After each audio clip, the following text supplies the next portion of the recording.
Hai anak-anak, ya ketemu lagi bersama Miss Wiwik ya. Hari ini kita akan belajar matematika tentang bilangan bulat. Selamat belajar dan menyaksikan video pembelajaran. Anak-anak, kita akan mulai pembelajaran matematika kita hari ini. Bab 1 tentang bilangan bulat. Ya, pada bilangan bulat kita akan membaca dan menulis lambang bilangan bulat. Nah, ini mungkin kelas 4 sama kelas 5 sudah diajarkan ya sebelumnya.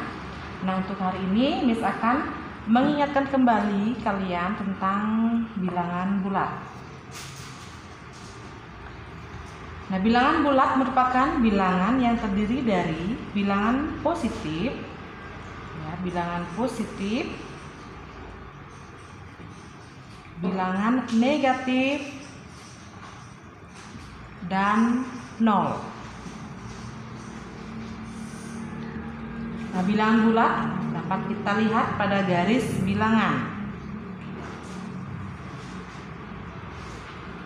Nah, misalkan buat garis bilangan ya, yang di tengah-tengah kita kasih 0.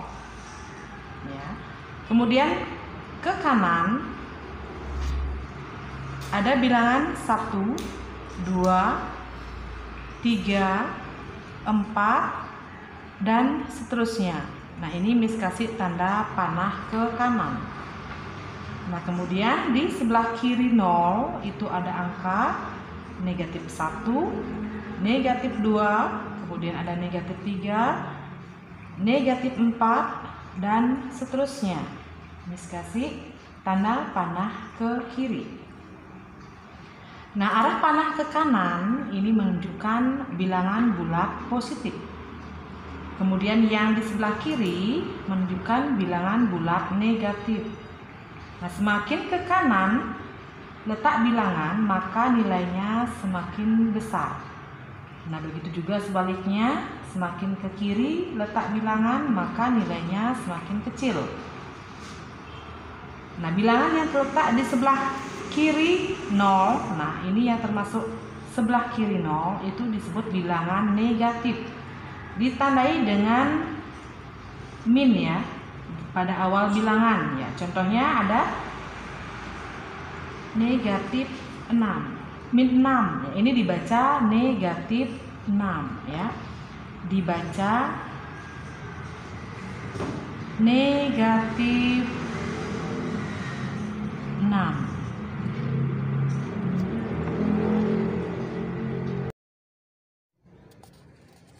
Baik anak-anak ya, Miss akan memberikan contoh dalam kehidupan sehari-hari kita ya yang berkaitan dengan bilangan bulat negatif.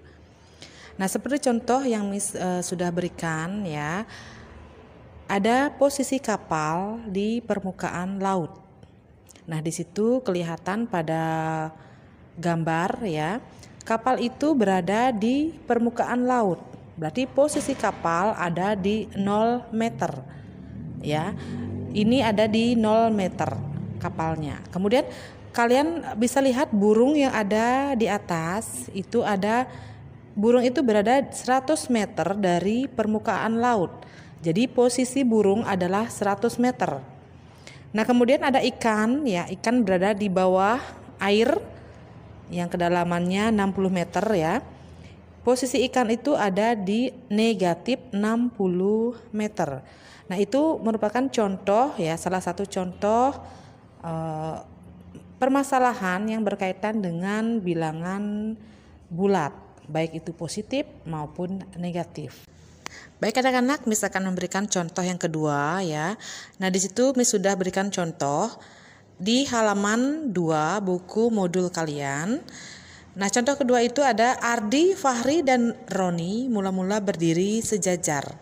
Kemudian Ardi maju 5 langkah, Fahri mundur 7 langkah, Roni mundur 4 langkah. Nah, gambarlah garis bilangan untuk menentukan posisi ketiga anak tersebut.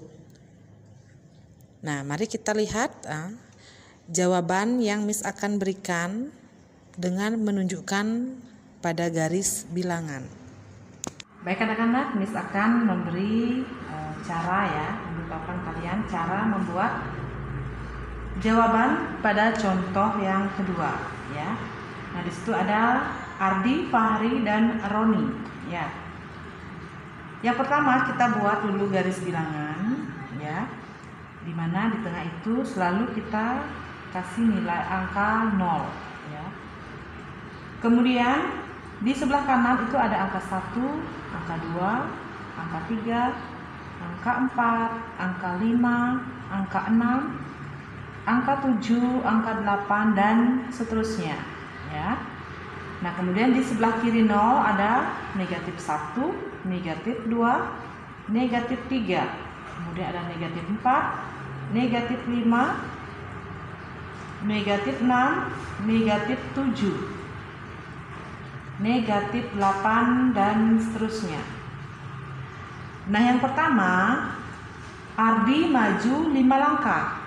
Berarti kita mulai dari 0, 5 langkah. Berarti dia ke kanan, ya. 1, 2, 3, 4, 5. Nah, inilah di sini posisi Ardi. Ya, Ardi posisinya di 5. Kemudian Fahri mundur 7 langkah. Ya, dari 0 kita mundur, berarti mundurnya ke kiri. 7 langkah, 1, 2, 3, 4, 5, 6, 7. Ya, ada di negatif 7. Fahri ada di negatif 7 posisinya. Fahri. Nah, kemudian ada Roni mundur 4 langkah. Dari 0, ya, biasakan 1, 2, 3, 4.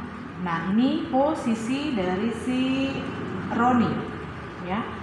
Roni berada di negatif 4. Nah, seperti ini, ya, gambar dari contoh yang kedua, ya. Nah, ini contoh yang kedua tentang garis bilangan menentukan posisi ketiga anak, ya. Baik anak-anak, kita akan lanjut ke contoh yang ketiga. Nah, di sini sudah Miss perlihatkan pada buku modul kalian halaman 3. Ya, silahkan anak-anak lihat. Ya, di situ sudah ada gambar, ya, yang menyatakan bahwa suhu di Puncak Jaya pada pagi, siang, sore, dan malam hari. Nah, pertanyaannya, kapan terjadi suhu udara paling dingin di Puncak Jaya? Ya. Nah, untuk menjawab pertanyaannya, ya, Miss akan Miss akan menerangkan sebagai berikut. Ya, baik anak-anak, kita akan menjawab, ya, untuk contoh soal yang ketiga. Nah, sama seperti contoh yang kedua, ya, kita terlebih dahulu membuat garis bilangan, ya. Buat garis bilangan, ya, tengahnya ada angka 0, 1, 2, 3, 4, 5, 6, 7, dan seterusnya. Kemudian di sebelah kirinya ada negatif 1, negatif 2, ada negatif 3, ada negatif 4, ada negatif 5, ada negatif 6, kemudian ada negatif 7, negatif 8, negatif 9, dan seterusnya. Nah, pada puncak, ya, pada gambar tadi di Puncak Jaya, ya, pada siang hari itu suhunya negatif 5 derajat Celcius. Ya, kalau negatif 5 berarti dari 0 lihat negatif 5. Ya, berarti di sini posisinya. Kemudian pada sore hari adalah negatif 7. Negatif 7 pada sore hari. Sore, kemudian tadi ini siang, negatif 5, ya. Nah, kemudian ada negatif 8 pada malam hari. Nah, ini mepet dia, ya. Nah, ini Miss taruh di bawah, ini malam hari. Nah, dari garis bilangan ini bisa kalian lihat, ya. Semakin ke kiri letak bilangan pada garis bilangan, maka nilainya makin kecil. Berarti angka negatif 8 itu berarti nilainya paling kecil. Ya, kemudian Makin ke kanan letak bilangan pada garis bilangan, maka nilainya makin besar. Jadi bilangan min negatif 8 ini terletak paling kiri dibandingkan dengan bilangan lainnya. Nah, itu artinya bilangan negatif 8 merupakan paling kecil ya, paling kecil sehingga suhunya paling dingin ya. Jadi jawabannya suhu paling dingin terjadi pada malam hari. Nah, ini jawaban untuk contoh soal yang nomor 3. Sampai jumpa anak-anak pada video pembelajaran selanjutnya. Terima kasih.